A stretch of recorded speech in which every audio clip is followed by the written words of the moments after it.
So comparing the cheapest Thrustmaster wheels with the most expensive wheels from Thrustmaster, what are the differences? Are they worth it? In this video, I'm going to go through here, show you the differences, honestly, pros and cons, and then put it on the rig as well and let you know how they actually handle in sim. So let's get into it. Now, I've said this is the cheapest Thrustmaster one. Now, I started sim racing on a Thrustmaster T80, which was a steering wheel for PC and PlayStation that had no force feedback. Okay, so that is super cheap. But when you get into anything that's going to last you a decent amount of time, this still counts. This is a Thrustmaster T598 wheel. At the moment, you cannot buy this rim separately. I'm pretty sure they will do it eventually, but it's the cheapest rim basically that Thrustmaster offer. You can tell that. I've just bashed it. It's very rubbery and plastic. You're feeling touch points here are all rubber and plastic. Very different to what we're going to get with the Hypercar wheel and the SF1000 replica, which are both £350 by the way.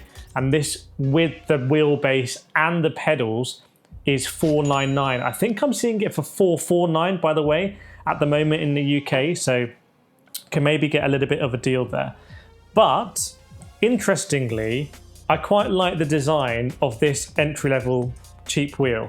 It has cues. It reminds me of my Thrustmaster wheel on the T80, later moving up to T150. This was blue on the T150. It's black here, but this is very reminiscent. You can see it had shades of the Hypercar wheel rim as well in this sort of design here. It's a little bit dished. It's got this carbon fiber finish. It's a facade. It's not a carbon fiber wheel. It's like a little finish that they have on top of it. Something similar they do also on the 488 GT add-on. That's about £190. I didn't want to include it here because it's mid, which is going cheap to expensive.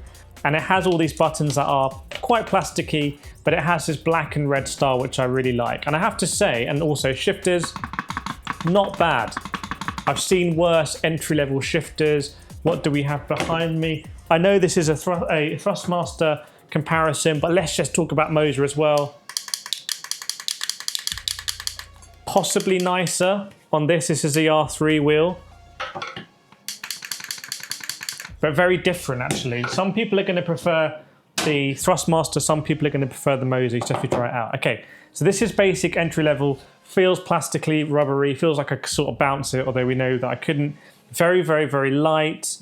It comes with a new quick release. Okay, let's move on to SF1000 because I know a lot of people really love this wheel.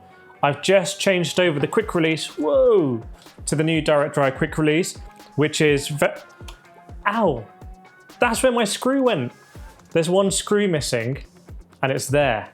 Okay, mission solved. It's I just cut myself a little bit. It's quite, so now you're getting away from this. You can't hurt anything with this. You couldn't hurt a fly with it. This, solid metal. This is the quick release I took out of it. So, you know, the Thrustmaster quick release gets a lot of derision. The way that it kind of like clicks on and it looks like you're clamping on like something to your bicycle seat. You know, it's plasticky or it's composite, but it's not metal. But there is a lot of metal here. There's a lot of metal around and it comes onto this plastic or composite. But anyway, moving on to serious materials here. Big shifter, bar shifter, clutch paddles as well. So for $349, this feels in a way like a bargain for $349. Like it's a fully licensed Ferrari SF1000 Formula, it's basically a Formula 1 rim. But if you watch the 499p Hypercar as well, it has a lot of the similar design cues. And when you're playing the F1 game, you know, even though the steering wheels change a little bit all the time, the current F1 steering wheel looks like this. Lewis Hamilton's going to use one like this. Very different to his Mercedes one actually. And you get a load of buttons and really nice buttons as well. I've gone through before and like compared how nice the buttons are. The only one that I don't really like is this one because it's a little bit of a stretch. These ones here. But otherwise, all of these buttons are in thumb reach. Have a look at this. This is the big change I'm going to tell you from this one. So you can see, in fact, if I can show you here, thumb, 1, 2, 3, 4, 5, 6 in thumb reach. 1, 2, 3, 4, 5, 6. 1, 2, 3, 4, 5 there. That one's a little bit, these two are a little bit maybe more of a stretch, but everything else is actually quite comfortable. Even this one down here, that's going to be really easy to press. Whereas on this one, what do we have in terms of buttons? 1, 2, 3, super easy. 1, 2, 3, super easy. And then we've got a D-pad, little bit more of a stretch actually, because it's a bit of a wider diameter, I suspect, than this.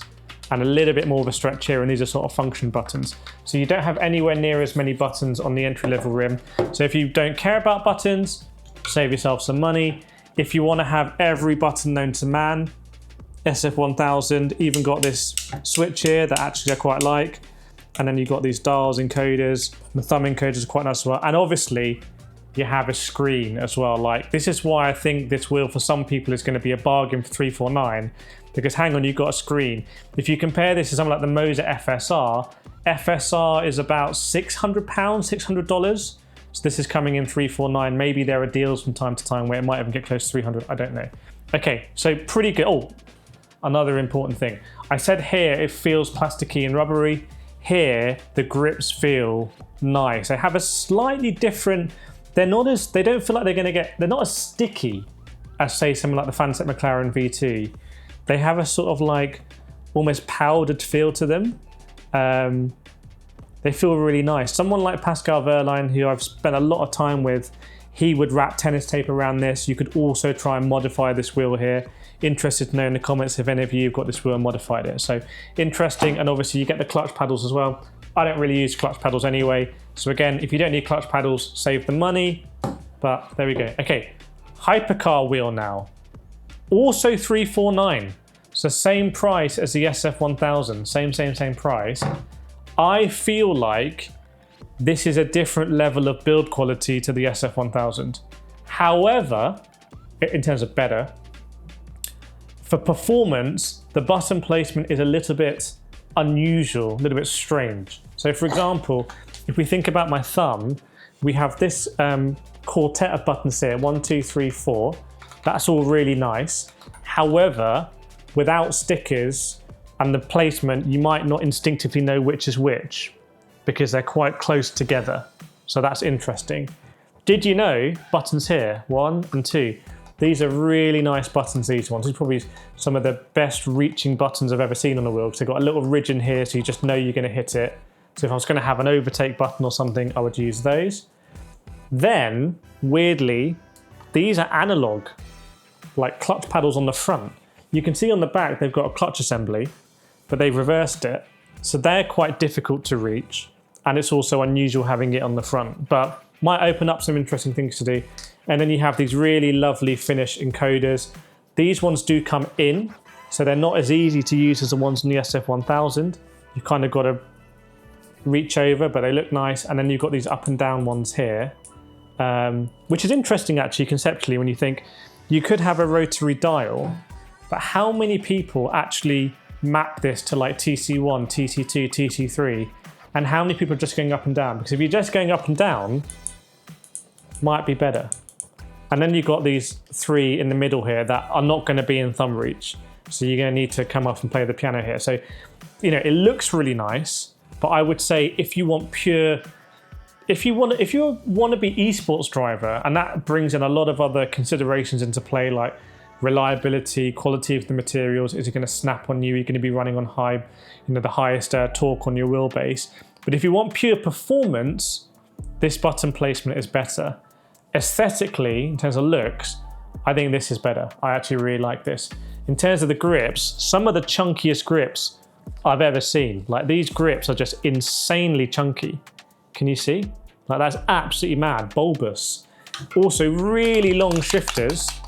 So easy to shift if you're kind of like around everywhere. Quite sharp, or like jagged at the top, if you can see.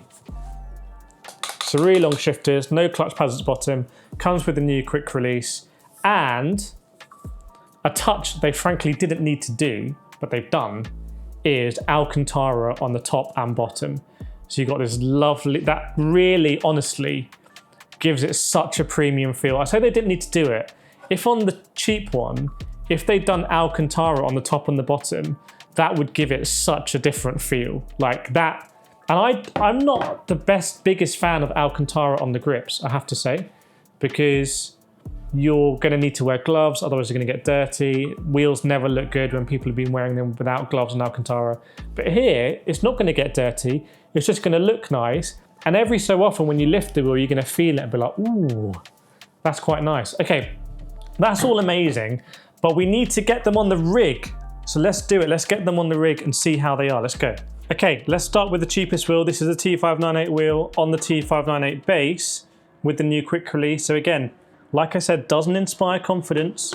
Slot it in, rotate, good to go. Hit the PlayStation button. We're rolling. Let's see how it is. Remember, I've got that grippy feel. Now, I did on my T150 after probably years of use. The blue rubber sort of would come off a little bit and get discolored. So that may happen over time. That's possible. But ultimately, this rubber is a little bit squeezable. It's very grippy. It's a good choice for this rim, I think. When I'm racing, I'm not really at this point thinking about anything different. Very grippy when I'm turning here, holding onto it. It's not going to slip through my hands. It's not going to discolor as fast as if it was Alcantara. The carbon fiber, faux carbon fiber finish, let's say, I'm not going to touch it, so it's just there nice. I like the big Thrustmaster logo. Something I would prefer probably is, I can see what they've done stylistically with like the 4 red lines, but I think I would like one at the top just to signify kind of where center is, even subconsciously, or in my peripheral vision, I should say. That would be nice. But you can see when I'm going through corners like this and holding it, it's very nice. Very grippy. If you buy this Thrustmaster T598, and I'm having issues on PC with oscillation, but I don't think I'm having issues here. Let's let go of the hand. Oh yeah, I am having a little bit, but not a huge amount. Certainly it's not trying to rip my arms off, and I'm getting quite a nice detailed force feedback. But you can see here, quite nice and grippy. The shifters are like the Hypercar shifters as well, like very, very, very long. So as I go through turn 1 here, you can see it's always going to be easy to shift. And the buttons are really nice as well. I'm not sure anything is mapped here, or what they do. At the moment, you see left lip, look left, look right, look back, look up. That should be a view. Okay, so that's pretty good. Let's pause. So I'm going to... Pretty good starting point. So an interesting question is, if you spend, in addition to buying this, remember you can't buy it separately at the moment, if you spend another $349 on the SF1000, are you going to feel like you've wasted your money, or are you going to enjoy it? Let's see. So I'm going to connect this up. This is the first time me doing this since I put the quick release on. So, and it's just picked up, which is great. In fact, we can even carry on driving from where we were, I guess. Wow, so louder shifters already. More dialed into the grip, like thinner grip, thumbs locked in. The shape of the wheel is a big one. Like, I like these GT wheels. I don't really race actually on those sort of circular wheels anymore. I like being locked in. Well, actually, that's a tell a lie. I did on the Logitech G Pro for over a year until they released the RS track, which is almost like this but upside down. And I asked the inventor of why they did that, and he said, oh, okay, it's cool to be different. So, okay. And that is a head-to-head I will do, by the way, T598 versus G Pro. I know you want to see it. It's on my list. So the screen isn't working here, by the way. That might be because it's on Gran Turismo. It might need a PC to do the screen. But I have to say, for me, I'm getting more. I'm actually feeling more of the force feedback because it's more precise to me to be in that zone of kind of a little bit of oversteer because the rear sliding of the car and Gran Turismo 7 has given me that force feedback. So it's quicker for me to be in that zone. And therefore I feel a little bit more in tune. See through here, I want to be feeling the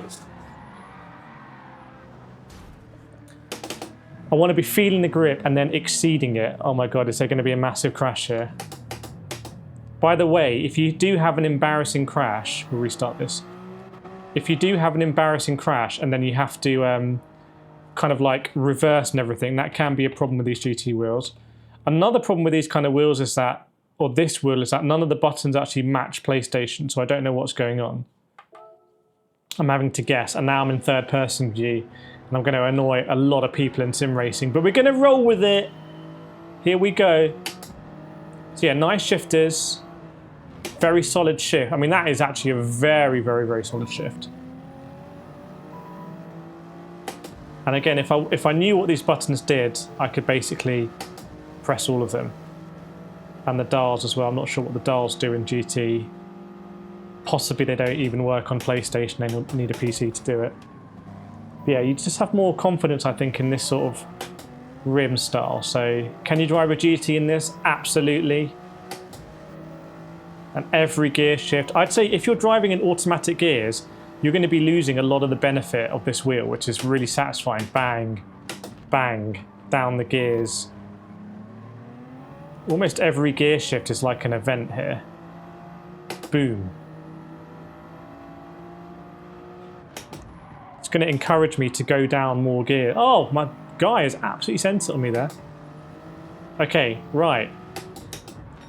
Chop you up, bro. Hey. Okay, what we're going to do now is we're going to do...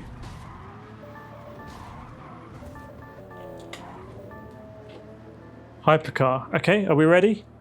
So, same price as the SF1000. Hypercar now. Slotted in. Quick release on.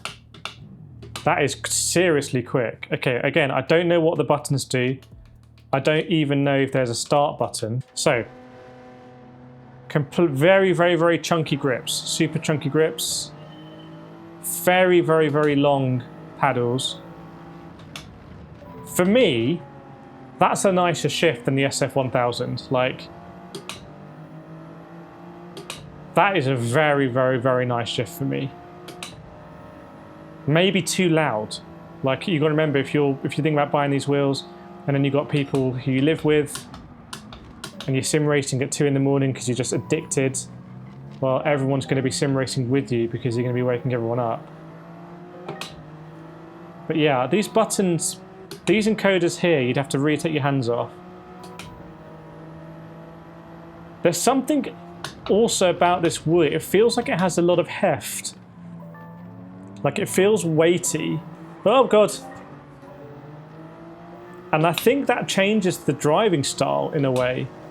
It almost like it takes more rotation to get to like move your to angle your car, and that might change your driving style slightly. Whereas I feel like the SF1000 is just going to be so immediately precise when it comes to turning in. Say these last 2 corners here at the Red Bull Ring, it's just going to be super, super, super precise.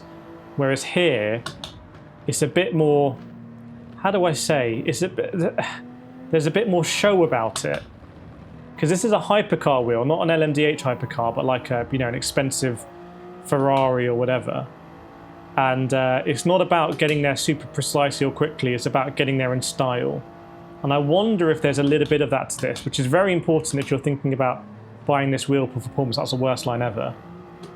I feel like, again, SF1000 for performance, this may be for feel, for aesthetics. For a lot of people, aesthetics are not going to be important. When you're spending £349 because you want to beat all your mates at Gran Turismo, you'd rather beat all your mates and have a slightly better looking wheel. This Alcantara has no performance function whatsoever, whereas everything on the SF1000 kind of feels there for performance. Yeah, I feel like with the SF1000, you're more immediately in the force feedback because you're just so quicker.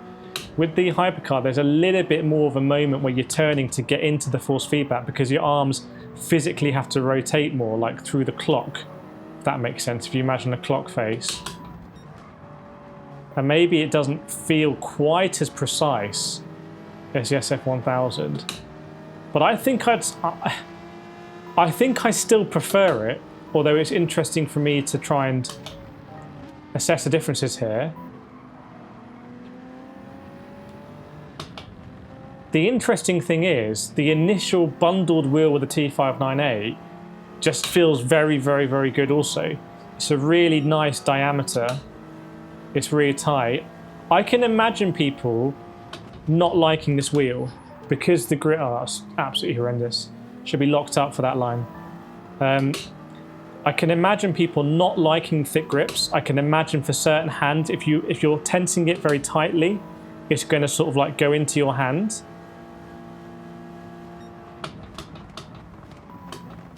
And I can imagine people not liking just how big it is. So I think it might be one where some people are not going to like it, some people are going to love it. I really, really like this wheel. Like, it just looks amazing. I like the red and green LED, that sort of glint on the encoders. It feels like an incredible premium product from Thrustmaster. By the way, these are all review units from Thrustmaster. But as you've seen in this video, hopefully I'm just completely honest with every product I review, whether I bought it or not. Oh God, that's absolutely horrendous. I was trying to win this race as well. You know what I want to do? Is that going to be pause? Yeah. I want to swap this for the SF1000, okay, and just see if I feel a little bit more precise. In fact, you can see here the difference in size, right? This one fits inside the Hypercar wheel, and you're just going to be gripping it a bit more tighter, I would say. It doesn't have that bulbous-like grip. Let's see if I feel more precise. Are we ready?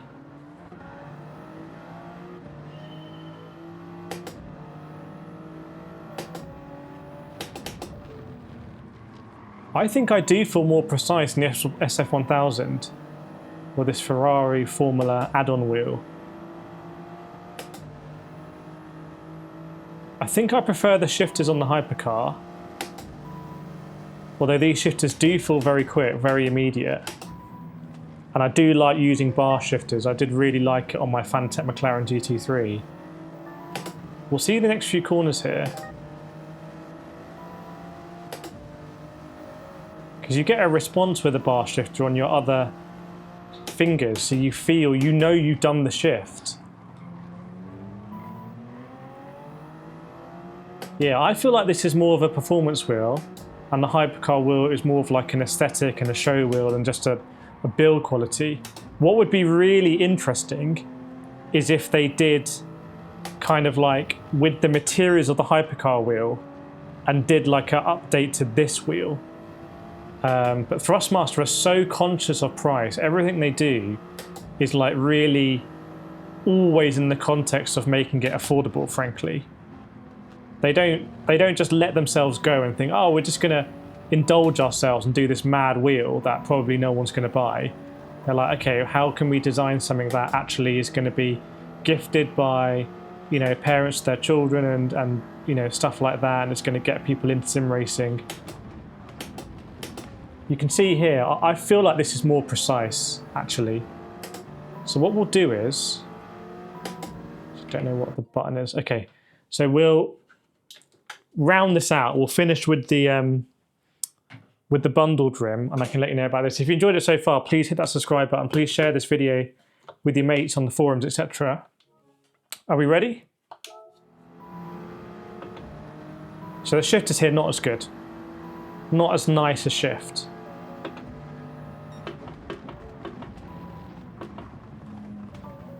But I have to say, it is a nice feel. It is a nice feel as well. If you close your eyes, it is difficult to drive if you close your eyes. Honestly, it's not recommended. But I think the killer thing would be if Thrustmaster used these materials and did a GT3 style rim. So this rubber and stuff like that, you know, the carbon, you know, finish on top. Then you'd basically have the Ferrari 488 add-on, which I've compared with the McLaren before. So maybe Thrustmaster, actually, this video is about comparing the cheapest Thrustmaster wheels to the most expensive, but now I see why that middle wheel exists, the Ferrari 488. Oh my goodness me. They've really thought about this, haven't they? They've actually thought about it. I'm having fun here. This is a lot of fun. Okay, so let me get all these up here. I think the conclusion is, if you are in the Thrustmaster ecosystem, or if you decide to buy Thrustmaster because the T598 is the best value for money for you, buying from a retail, getting warranty on it and all that good stuff, you are going to be served by many different options in the Thrustmaster ecosystem that obviously you don't need to buy. But if later on you want to go in a certain way, you can. If you're looking for performance, basically, if you can try these anywhere in Expo, I'd recommend doing it. But if you're looking for performance, this is performance. If you're looking for something that looks better than the price, I think this looks better than 349. Having been lucky enough to review and use a lot of expensive wheels, I think this looks as good. This looks, it's not here with me, but it doesn't look £1,000 cheaper than the Lamborghini Motor Sensible, for example. Like, this is punching above its weight. Performance, and the bundled rim as well, is pretty good. So lots of choices there. I'll put some more videos up here of me reviewing and like tearing apart the T598, pros and cons of that. Let me know what you think as always in the comments, and I'll see you next time.